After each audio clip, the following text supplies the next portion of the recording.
श्रीगौरी वक्त्रपद्मार्का श्रीविघ्नेशा गजानना उत्तिष्ठ सुरसम्पूज्या त्रैलोक्यं पालनं कुरु। श्रीगौरी वक्त्रपद्मार्का श्रीविघ्नेशा गजानना उत्तिष्ठ सुरसम्पूज्या त्रैलोक्यं पालनं कुरु। उत्तिष्ठोत्तिष्ठ हेरम्बा उत्तिष्ठ गणनायका उत्तिष्ठ करुणापूर्णा भक्तानां भाग्यदायका।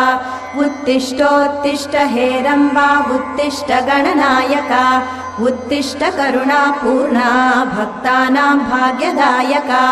श्रीयाकुवाहन शिवात्मज दिव्यगात्रा श्रीभिन्नदन्तधनुजान्तक सूक्ष्मनेत्रा सर्वार्ति दुःखशमना फणिराजसूत्रा देवा गणेश्वर विभो तव सुप्रभातम्।